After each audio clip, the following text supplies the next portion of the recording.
Welcome to Basement Tales with Sam Jackman, Charlie Einsman, Ed Grass, and Sandra Delancey. We have fun telling crazy but true stories about turning the worst possible property disasters into bags of money. Along the way, we'll pass along some important lessons to help you make cash on real estate. Sam and Charlie walked away from cubicle hell 25 years ago. Starting with no property, they created their own Clear Sky group of companies, sold hundreds of houses, bought dozens of rentals, and made millions in hard money loans.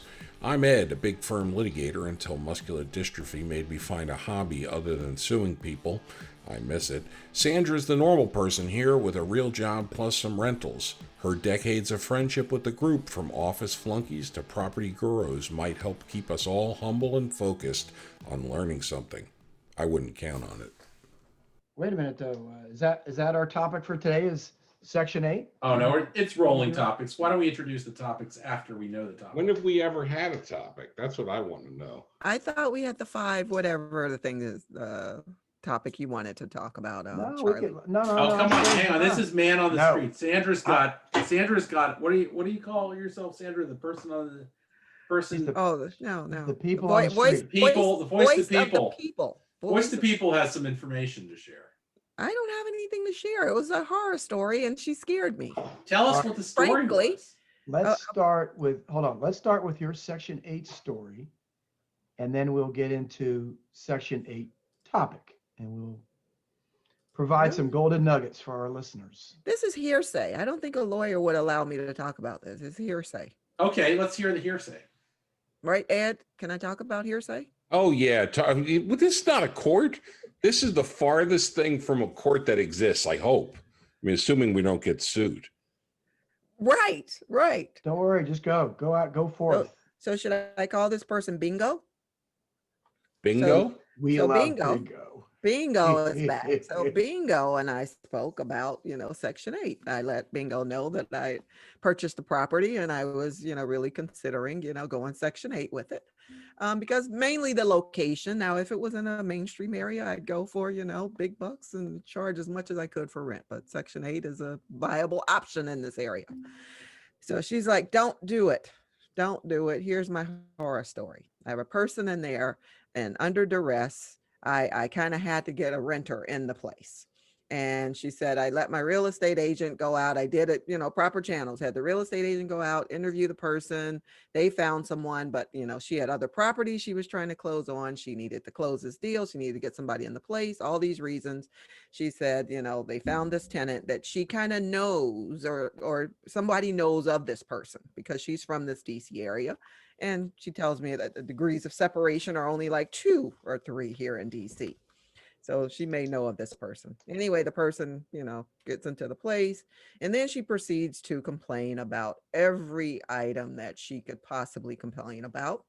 And DC, being a tenant friendly territory, allows her to complain about a hairline crack that's somewhere in a bathroom that no one can see, but she wants it fixed.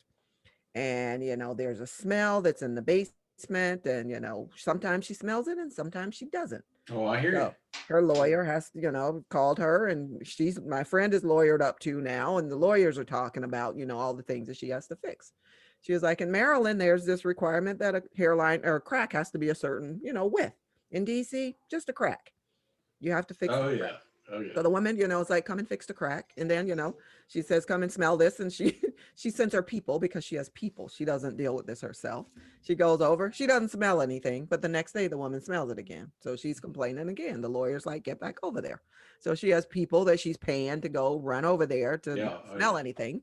So it just gets worse and worse. And, she's like, I really think it's a personal thing now.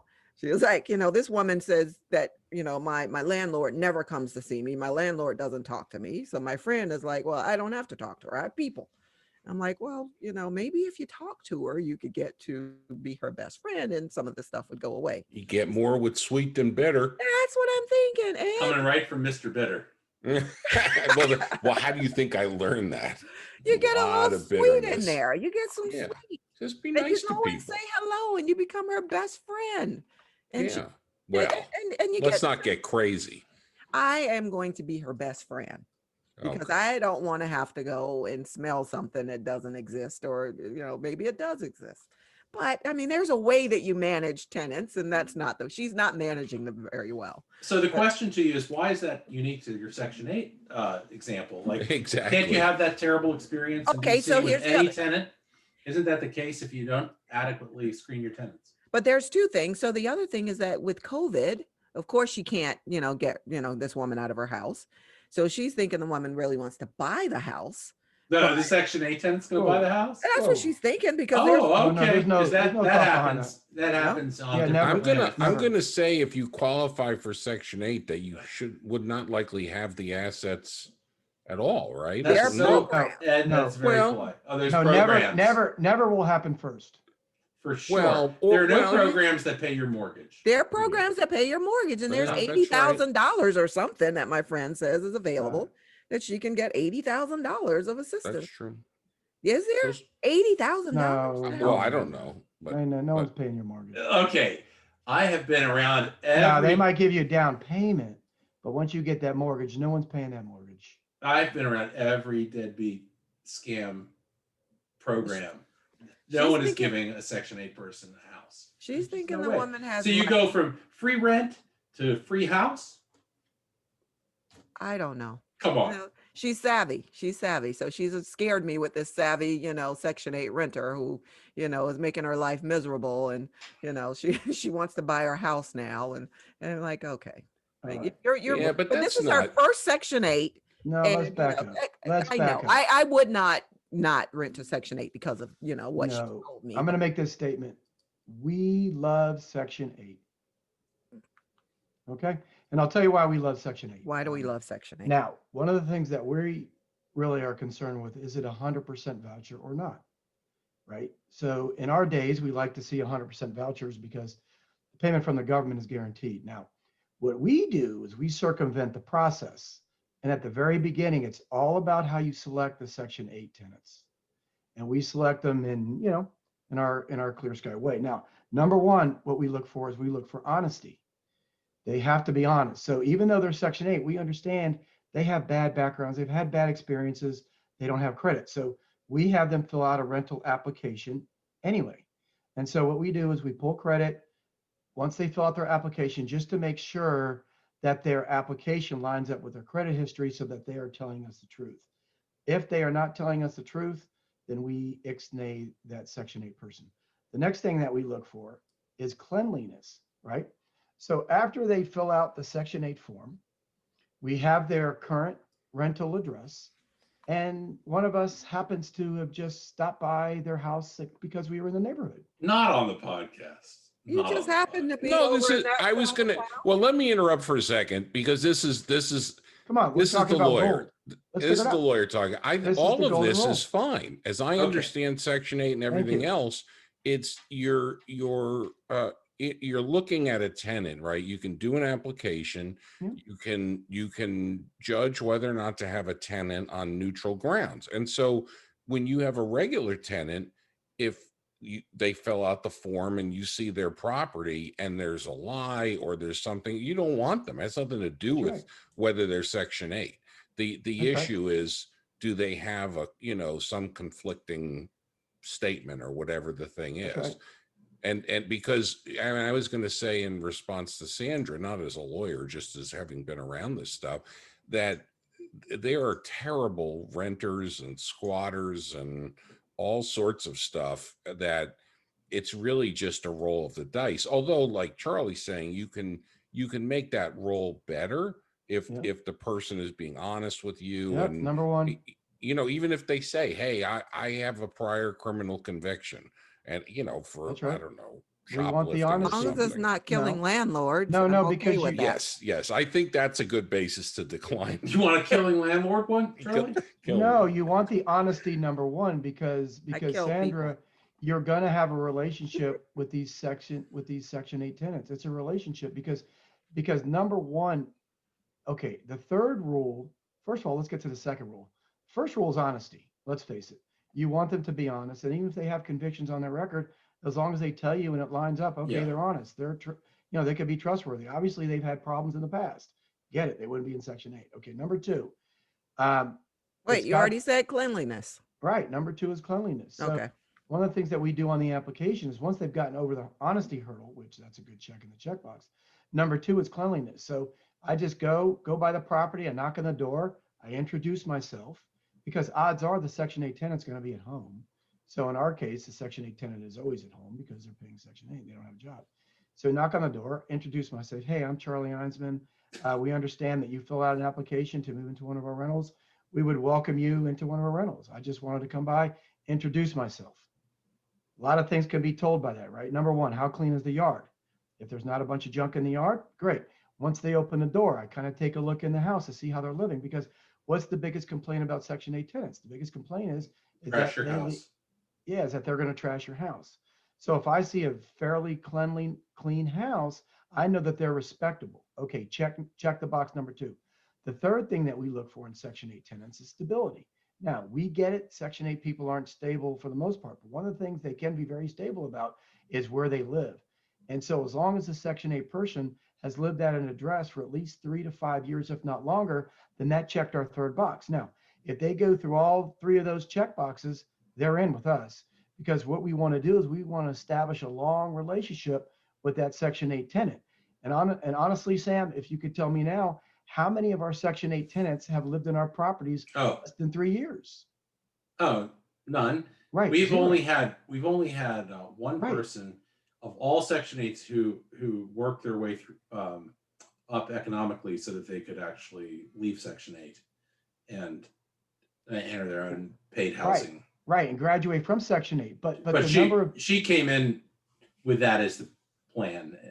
She had a decent job and she just had this little marginal support she needed. And she was the thing about her, she was crazy about being on time.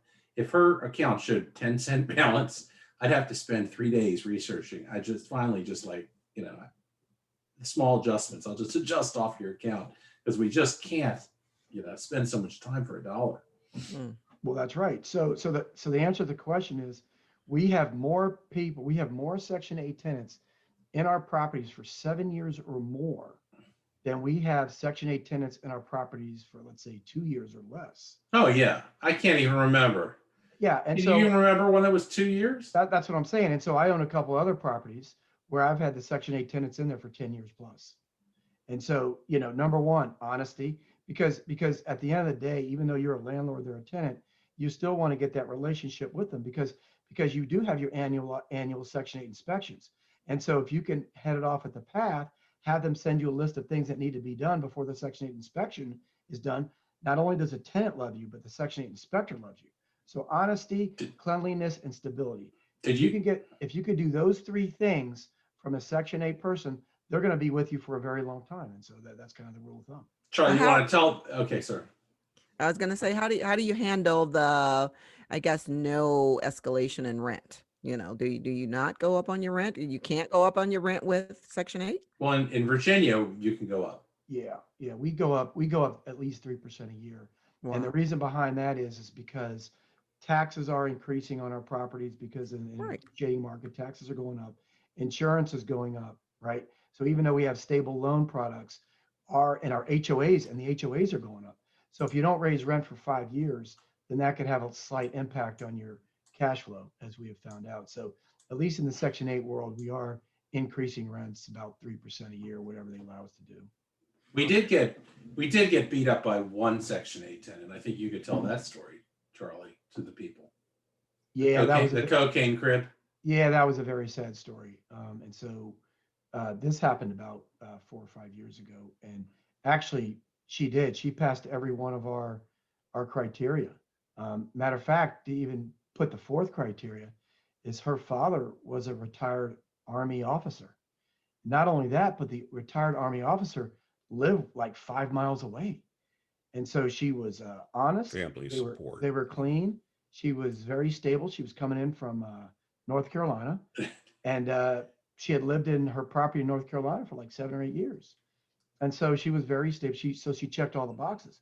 Well, what happened is we were starting to get complaints from the HOA that they thought that it was a drug house, because all hours of the night, cars were pulling up, coming in, going out, coming in, going out. And so they sort of told the HOA had reported to us that they thought it was a drug house. Well, we couldn't do anything about it because obviously that's not something we're allowed to find out or allowed to get into as a landlord. So we were treading on very careful waters. And so we didn't, we questioned them a couple of times. They said, no, there's no drug things going on here. Nothing's going on. We're just trying to raise our kids. So we didn't think nothing of it. Then about a couple months later, there was an actual drug raid on the property. The police drug raided the property and they found some crack cocaine in the crib of the baby. A big bagger. That's where they were storing it, is in the baby crib. The Right, the baby baby smokes crack? No, the baby didn't smoke crack. That's where they were storing the drugs, in the crib. And so they had a drug raid. So it was a different kind of crack baby. Yeah. So they broke into the house. They had a drug raid. And so at that point in time, they gave us enough ammunition to finally kick the Section 8 tenant out. We had to report them into Section 8. Section 8 took them off the Section 8 program. And so we eventually evicted them. But that was one of the worst evictions of my life. Because They broke back in. Well, no. They hadn't broken back in yet. I met the sheriff at the property and the lady had 4 kids and one of them was the baby, but the 3 kids were school age. She kept all 4 of her kids in the property at the time of the sheriff eviction. And so when I showed up with the sheriff, the lady had her 4 kids and they walked out of the house. They actually got kicked out of the house. And so I asked her, I said, do you have anywhere to go? She said, no. So she's got 4 kids in tow leaving the house. And here we are with the sheriff evicting her. And that was one of the worst days of our rental history lives, was that day alone. And that was a sad day. I just felt so bad for the kids. And, she caused a lot undue stress on the kids, because the kids were supposed to be in school at that point. This was pre-COVID. This was when the kids were in school. And so she did it on purpose. Well, she wrecked that house. Oh, That house was perfect when she moved in. We had just totally renovated it top to bottom.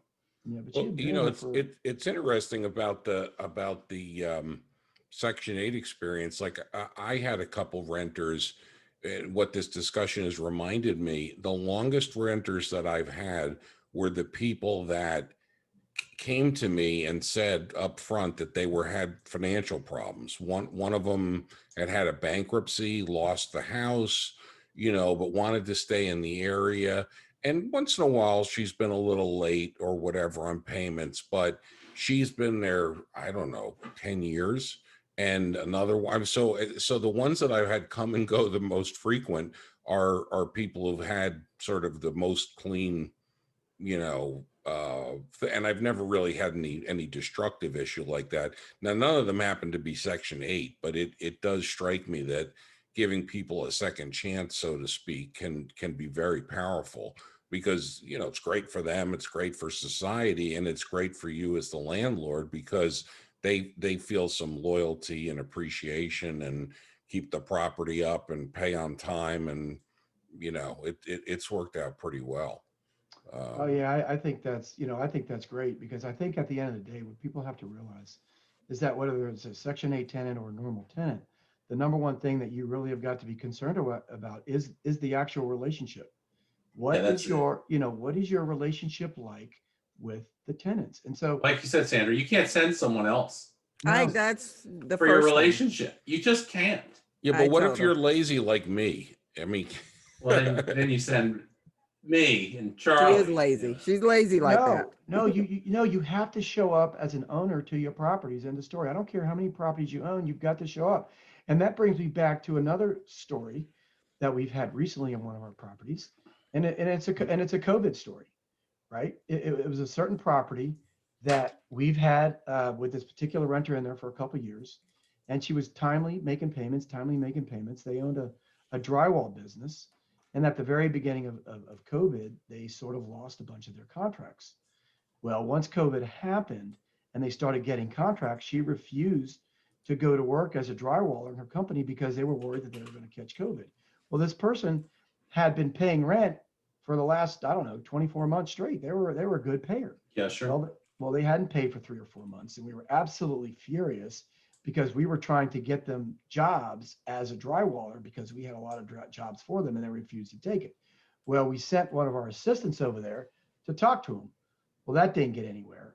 And so I finally got fed up with it. And I decided I needed to go up, show up myself, because I needed to confront this person face to face and find out what the heck's going on. We're trying to get you jobs for your drywall business and keep you in business so that you can get back on your toes and pay us rent. So of course she answers the door. And she, she didn't speak very well English, but her kids spoke well English. And because it was COVID, they were home from school. And so we just got to the bottom of it, and the kid was translating for us, and said she really, really wanted to stay in our property. And honestly, I really, really wanted to keep her in the property because they were a nice family. The kids were very nice. And so she just happened to be 4 or 5 months late on rent. So what we did is we connected them with a local charity called ACTS, Action Through Community Service. And we knew ACTS was supplying COVID, people that were infected with COVID, not working with rental subsidy within COVID. So what we did is we just put her in contact with ACTS. ACTS ended up paying 4 or 5 months of their rent, got them back on track. They then ended up getting a lot of drywall jobs, and they started getting back on their feet. And so we took one of our non-paying tenants and we got them back on track. Now we had to have help through a charity, but we did get them back online. But if I didn't show up that day, it would never happen. And absolutely put them through the ringer, because I showed up furious. I showed up ready to throw them out. Obviously not, myself, because I couldn't do it, but I was so furious with them, and I took it personally. And so if I didn't show up and correct the situation, took it personally, we sort of got on the same, wavelength. And so I sort of got an understanding of their problem and where they were in life. And so we kind of took the problem and we made, lemonade out of lemons. But, certain things, sometimes you got to do it. And this was a non-Section 8 renter. Right? Yeah, this was a non-Section 8 renter. Mm-hmm. But it was a tenant who had been with us for 2 years plus, that we absolutely liked the family, and we didn't really want to kick him out, but we just sort of we were at our last straw with these guys. We had it, we had the lawyers involved. We had a court date set. I think we might have even gotten possession of the property. I don't even remember, but I did not want them to leave, provided we were on a level set. And then sometimes you just got to do it. But again, it's the relationship, right? And so now, we went through bad times with them, but I would have to say that our relationship is probably pretty good right now. Oh yeah, for sure. No. One other question I had about this is the standard landlord forms. Don't they typically have a right to inspect? And do you guys? Yeah. Do you basically don't? You have a lot of properties. Do you basically not bother in general, or have you ever formally exercised that, or like you said, just not inspected the properties.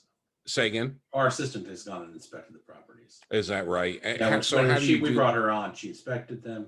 We looked at the, what needed to be improved and where we could move the rents to, and she helped us through that whole process. But we had so many properties, we stopped inspecting our own unless there was a problem, and then we would send someone to repair, and then I'd ask them about the general condition. But now we have a more structured approach.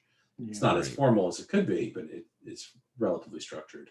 Yeah. So how does that work? Because somebody like Sandra could do that herself, or I think you would just set, for the people, they would just, who would just have a couple rentals. They just say, hey, I'm going to visit my rentals on the 1st of June and tell them all that, I'll be there at 9, 11, and 1, and just go see them. And then do that every year, or do it every 6 months, depending on the level of maintenance, if it's a newer house or an older house. Yeah. And I think, how they care for it.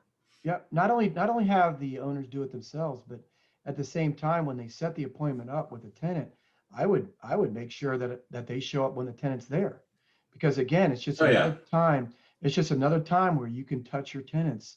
Not only that, but you're touching your tenants in person, and there is nothing more powerful to building that relationship than touching your tenants in person, because you can see them, you can talk to them, you can kind of get an understanding of how they're doing, how their kids are doing, how their family life is like. And so you just continue that relationship building, because building that solid relationship is part of, number 3, which is stability. It gets a more stable tenant in there. It gets you as a landlord. Hey, I like this landlord. I want to, I want to take care of this property, and so that is very, I can't tell you how powerful that is. Because so as an individual owner, like if you have a few properties, figure out what size, filters are going to the HVAC, and order a dozen of them on Amazon and have it at your house, market for that house, and to get a bunch of 9-volt batteries for the Smoke fire detectors. alarms and a Fire couple extra fire alarms too, just to have in your car that you can just screw in like 10 seconds. Because when Yep. you go there, I mean, these guys Yep. aren't going to change a 9-volt battery. They'll die in Yep. your house in a fire. They just don't care. And You even know, buy them, but- and even buy them a pack of 12 light bulbs. Yeah, you have some light bulbs with Yeah. you, you know, just the really basic things that are, and that just changes this dynamic just a little bit where you're improving their situation. You're coming, you're checking on them, you're showing you're concerned, and you are concerned because as tenants and people, you want them to be all right for $1. It doesn't matter. You know, this isn't a complicated thing, and your HVAC will last a lot longer if you change it. So I think that. I have one final thing on that is the 7-year you were talking about. Anyone in the world you rent a house to, the nicest, neatest person in the world, the house is going to need to be cleaned up in 7 years. It's going to need paint. It's going to need carpet. When you turn it over, you know, Yep. this, that, and the other. Yep. So if you can keep a person 7 years, then it doesn't matter if they're a little bit messy, right? Because what's the difference? That Yep. you got to do the whole paint thing. You got to do the carpet. So a lengthy tenancy is very, very valuable. Oh yeah, it's very favorable, especially when you own so many properties. And so like the other thing that I want to talk about briefly on this Section 8 topic is that this is kind of another funny story that happens to us all the time, is that we are pretty well thought of amongst the Section 8 community. Oh yeah. And so the Section 8 community itself, when I say community, the Section 8 folks is a community within itself. Yeah. And so people know one another. Yeah, the Section 8 tenants know one another. And so for the longest period of time, we had so many Section 8s that the Section 8 tenants would call me all the time and want to know if we have another Section 8 property that's available. Yeah. Because they've got friends who want to move into our Section 8 properties. And, so and the county people call. Yeah, and the county people. They'll call your phone. Hey, do you have Yep. another one? Yep. That you have a Yep. property you'll put in Section 8. Yep. And so if you get a really good reputation as being a good Section 8 landlord, you get so many different phone calls from what I call the Section 8 community. And for us, that's very, very bullish. So as long as you have very stable Section 8 tenants who aren't moving out every other year, you can build yourself a very nice portfolio of Section 8 tenants. So just because you've had one bad experience, I wouldn't shy away from it. I would. No, because we've had bad experiences with every type of of course. payee. You know. Well, you hit the nail on the head though with the tenant relationships, and I told you in the beginning she does not want to have to deal with her tenants. She might not be a good person to be residential I think you need investor. to talk about Maybe the she profile. just puts it into put her money in a mutual fund and call it a day. No, I think there's a profile, and she does not fit the profile. She Well, thinks she's better than that, is what she. Oh, thinks. yeah, no, that's That's a not gonna non-starter because this is such a gritty business. Yeah. No, but And then anyone on the lowest peg is better than it. But if you feel better than it, that'll no, never you work. can't do that because at the end of the day, these are people. These are people. They have the same problems that we have, except their problems are pretty much a little bit more than yours. And so you've got to be down on their level. And so you'll be surprised that when you have a normal conversation with somebody, if you're not uppity, they really appreciate that. They like. Yeah, you that have to goes a meet them long where they way. are. Yeah. This is not like a business where like, oh, I'm a little bit too good to Yeah. change Right. a light bulb. Just because I have some X number of millions of dollars. What if you are lazy and are not a people person like me? Well, that's I want to have you guys manage you have my friends. properties. Your friends. Yeah. But related to that, I mean, the thing that irritated me the most when I was running my own things was being surprised, and then not being able to communicate. And probably now hearing this whole discussion, it's because I didn't develop as good a relationship as I could have. And usually it was after the first mess that I would tell people, look, please just, if there's going to be a problem, if you're going to miss the rent, call me. Let's talk about it. Let me understand what's going on. Let's figure, and anytime that happened, and frankly, anytime people got behind even, I was always able to work it out with them. But I think people feel so badly. They do, yeah. These were nice people. They felt terrible. They just could not make the It's embarrassing. It's embarrassing. And this one, the lovely person I mentioned who lost her home, and she had teenage kids, and some unexpected medical bills came up, and she wasn't giving me a fake thing, but she was terrified to talk to me because she thought she was going to immediately lose her home. And again, once we we talked and worked everything out. She's very loyal to Right. me Right. for that reason, and still in that property, which now you guys are handling. Right, So, right. but I guess it's that I probably was the lazy antisocial one. I met them for the lease or whatever, and then I figured, okay, they can email me or text me if they need anything. Yeah, I'm but a bad man. but in your lawyer days, what's the number one thing that you have to do with the person across the table when you're trying to resolve a case? It's Yeah. communication, right? The thing you always stress is communicate, communicate, communicate. Well, it's the same exact thing with these tenants. And I bet you when you started talking to her about her problems with her rent, you probably lifted a big weight off her shoulder. Oh yeah. Because what do a lot of tenants think? They think, oh, I got this big mean landlord, right? It's just like, landlord tenants. Tenants think that their landlords are mean. Well, when they find out that their landlord isn't really mean, that their landlord is an actual person that's going to communicate with them, you Yeah. just lifted a whole weight off their shoulder. And what does that do? And what does that do? That solidifies the relationship. But again, it's like your lawyer days. Communicate, communicate, communicate. And it's the same thing applies with these tenants, just communicate and just over communicate, which is fine too. Well, Well, from the legal side, I always say if you get to litigation, you've lost, and that's Right. true Oh, for a that's so true. landlord. You're spending so much money, and you're not going to get back the lost rent, and it's just unpleasant, and it's not good. I mean, you guys have you, Sandra, had to evict anybody or with your stuff or? no, we've had really really good tenants in DC. I think that's another thing too, that DC is very tenant friendly. So we go above and beyond, and making our tenants feel like we're friends, and I mean they're not my BFFs. I know I said that, but they know that when they call, we're gonna listen, and there's a smell in the wall. We go over and we smell, and we do all that stuff that we should be doing. But the fact that it is so tenant friendly, and this person, my friend Bingo, who's not being friendly to her tenant, is only causing more problems for her. Yeah. Yeah. Just think about it from the tenant standpoint, right? If you're a tenant, other than you paying your rent on time, what's the number one thing you want from your landlord? All you want from your landlord is if a problem comes up, please fix it and Mhm. fix it as soon as you can. Mhm. That's all you really want. That's the only thing to do. And how are you as a landlord ever going to escape fixing the problem? So you might as well fix it the first time they call and do it respectfully on their schedule and right, just one time. Yeah, And then and you're so done. Even if it's not really a problem you caused as the landlord, it's still the lowest cost thing to do is just fix it. And don't get toxic like she is. oh No. Oh This is no. toxic. Your tenants aren't going to call you about a hairline crack somewhere. They're going to live with it. I feel attacked. I want you to know I feel attacked by this whole discussion because I have been Well, we'll told get I you have a some toxic safe. personality. We'll get you some safe space, Ed. Oh All no, right. don't get me wrong.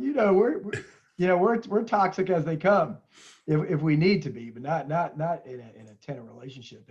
And just getting back, emphasizing something Sam said earlier is that these properties need to be probably renovated every 7, 8, 10 years. And so one of the things that we like to do is if the tenant's been there for 6, 7, 8 years is if they have some bad carpet somewhere or something that needs to be flooring that needs to be replaced or something or a room that needs to be painted, please let us know. We'd be glad to replace carpet in your living room or a highly traveled area or carpet on your steps, or we'd be glad to paint a couple bedrooms if that's what you want, just because It'll keep you there. Yeah, We don't yeah. have to cycle through the whole house and That's all right. these other problems. That's right. So it's our pleasure. And so And knowing you and Sam, you probably rent a nice hotel or something for them to stay in while you're doing this work. No, I'm Let's not so get sure about crazy. all that. I don't know, you guys. I know.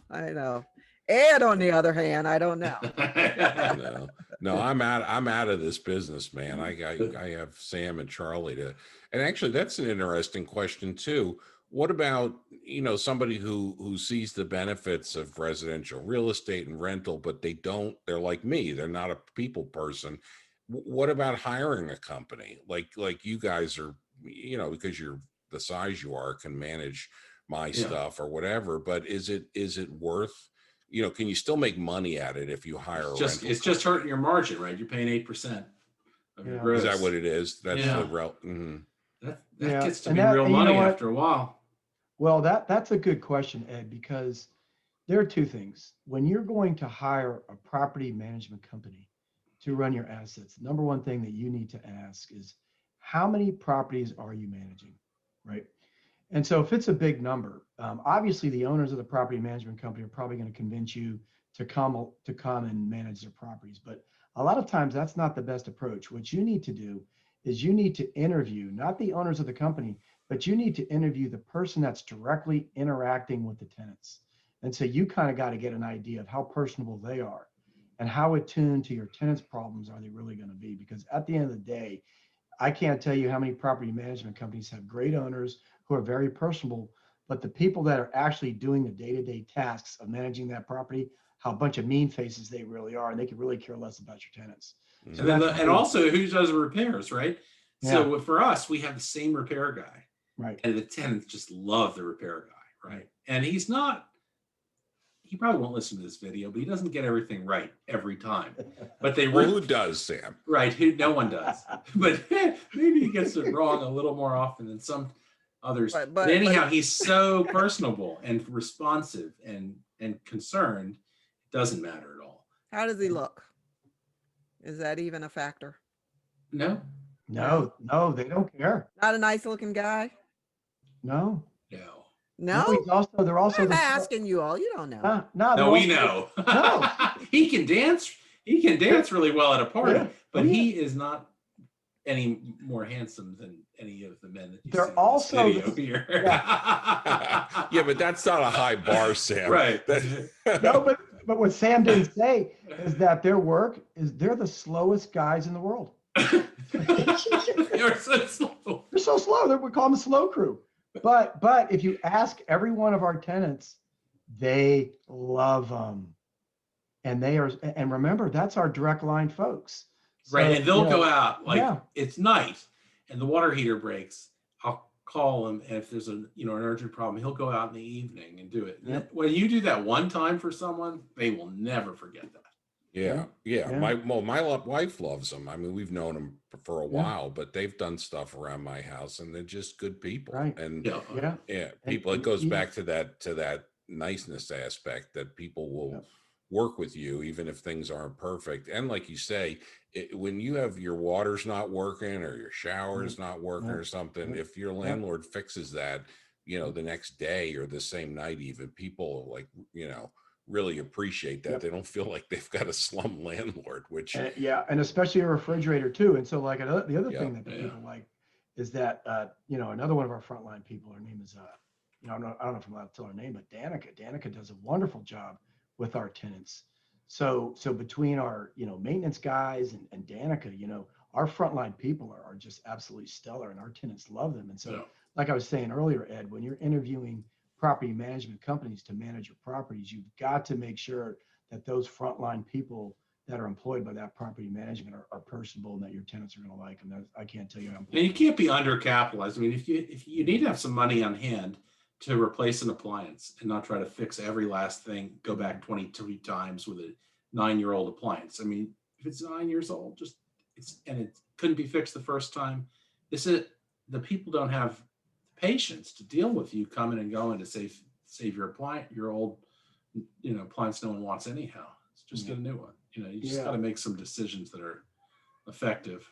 Because at the end of the day, if you're going to build a pretty large rental portfolio, whether it's a Section 8 portfolio or a normal rental portfolio, you've got to have stable tenants. If you have your tenants moving out, every year, let's face it, you got 12 properties.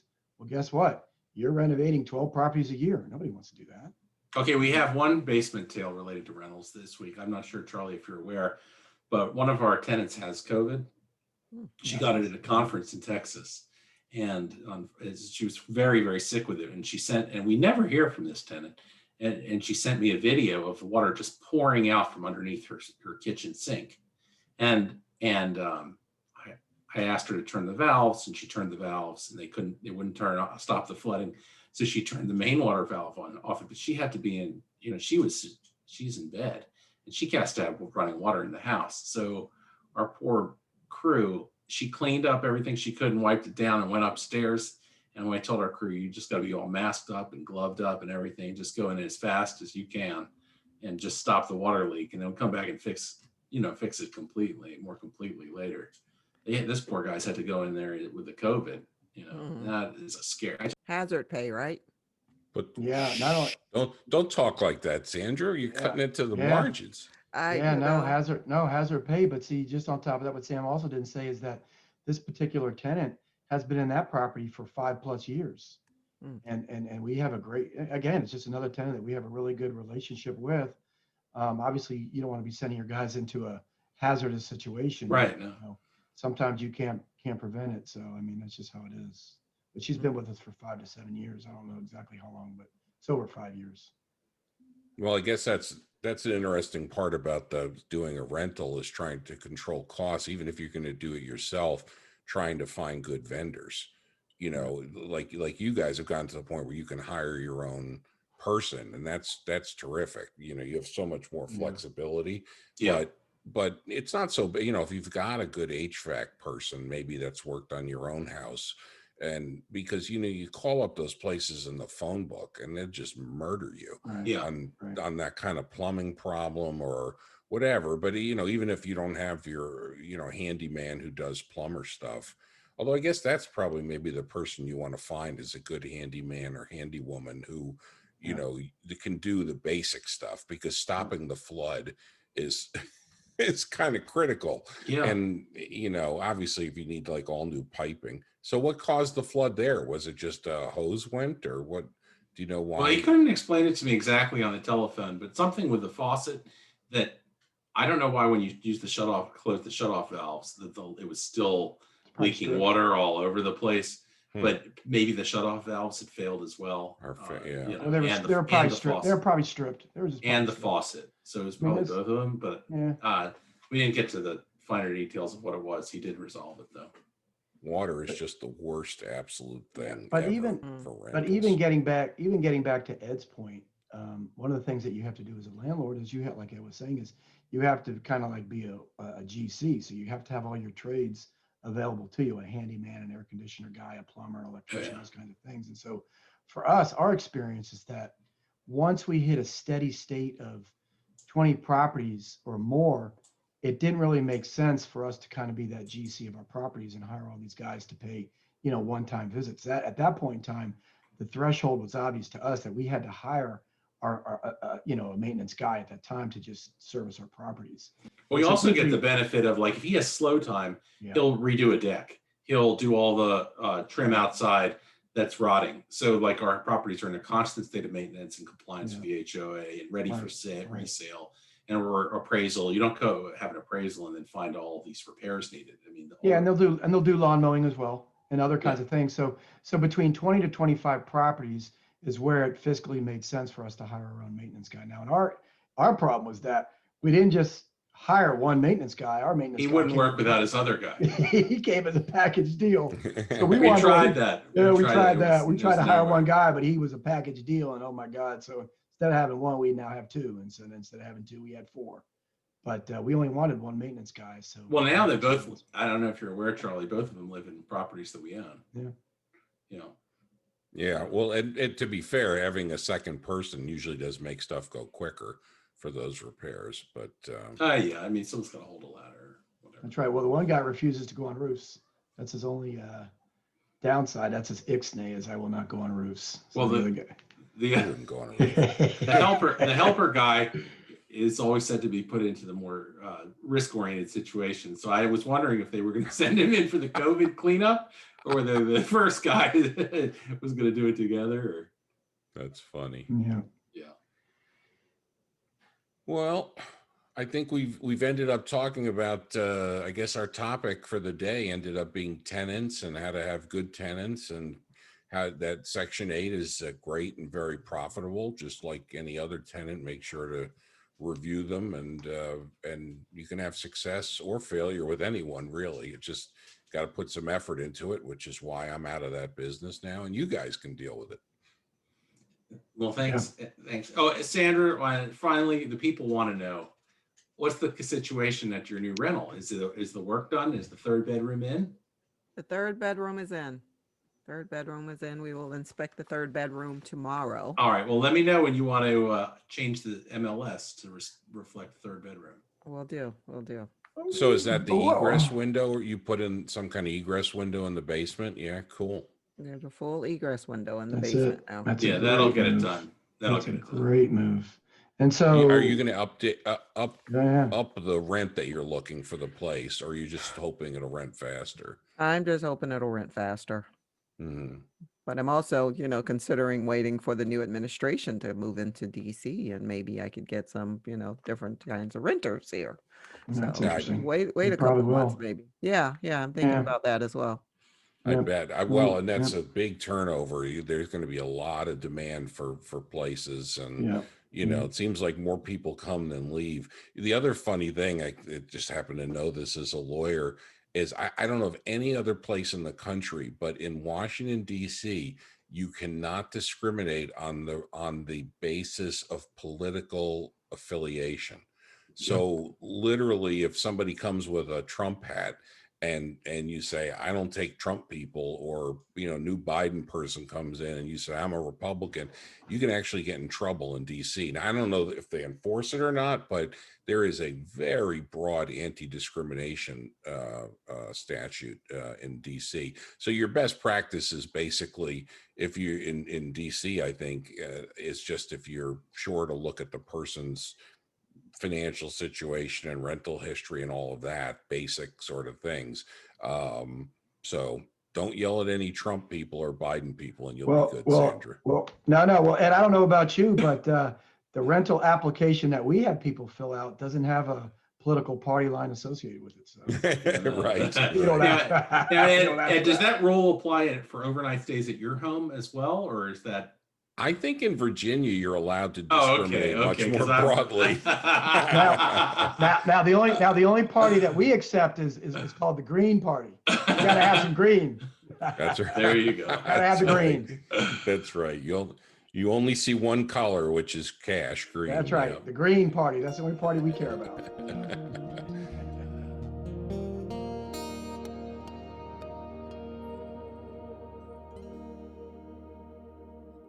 I have some leftovers. I did cook on Saturday night. Had everybody over and I cooked. Saturday, it's Wednesday. I know. You're gonna eat food from Saturday? Yeah, that's what I do.